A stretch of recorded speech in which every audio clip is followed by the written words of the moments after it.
eyes closed.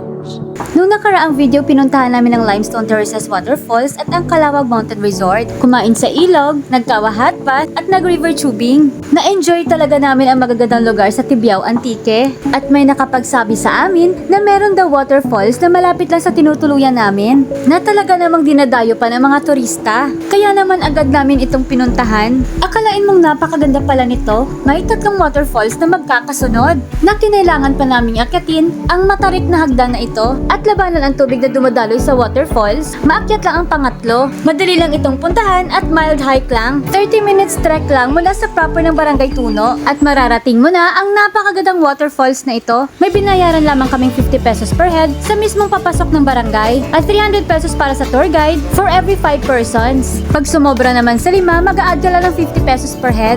After 30 minutes trek, narating na nga namin ang Bugtong Bato Waterfalls. Bugtong Bato means nag-iisang bato kung sa Tagalog. Meron raw kasi ditong nag-iisang malaking bato na malapit lang din dito. Pero hindi namin ito napuntahan dahil huli na lang din namin nalaman. Ang ganda dito, very peaceful and relaxing. Pagdating nga namin, agad na kaming nag-swimming. Then no,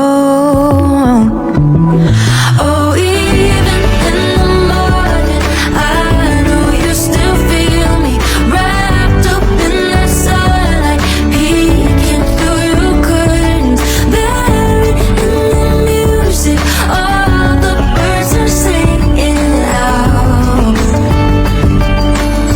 I know you still feel me now.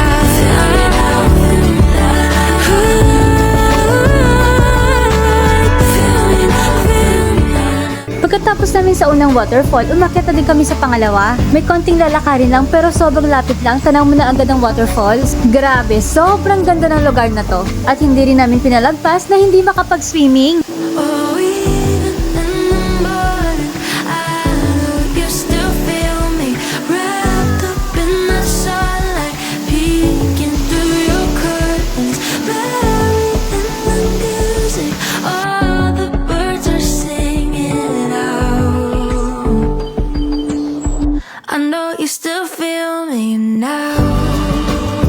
At kahit mahirap akitin ang pangatong waterfall, gamit ang makapal na lubid, sinubukan pa rin namin itong akyatin. Doble ingat lang dahil isang maling hakbang mo lang, posible ka talagang bumagsak. Dahil may parte ng bato na madulas at kailangan mo talagang dumepende sa lubid. Sinulit to talaga namin dahil hindi namin alam kung kailan kami ulit makakabalik. Itong Bugtong Bato Waterfalls, located lamang ito sa Barangay Tuno, sa bayan ng Tibiao, sa probinsya ng Antique. Ang swerte namin dahil nagawa naming masaksihan ang napakagandang lugar na to. Alam mo, ikaw rin naman, kailangan mo lang paglaanan ng oras. Kailangan mo rin mag-relax at mag-unwind. Kailangan mo rin huminga paminsan-minsan. Ika nga nila, enjoy life habang kaya mo pa. Magandang bonding din to with friends and family. Mas mapapalapit kayo sa isa't isa. Kaya kailangan mo to, sama mo na sa bucket list mo. At kung may pinagmamalaki ka rin sa lugar nyo, i-comment mo na yan, baka yan ang susunod na pupuntahan namin. At kung bago ka pa lang sa page na to, huwag kalimutan mag-like, share, and follow para lagi kang updated sa mga gandang lugar dito sa Isla ng Panay. At sa uulitin, this is your Ate Den and Kuya John, and you are watching Pride of Panay.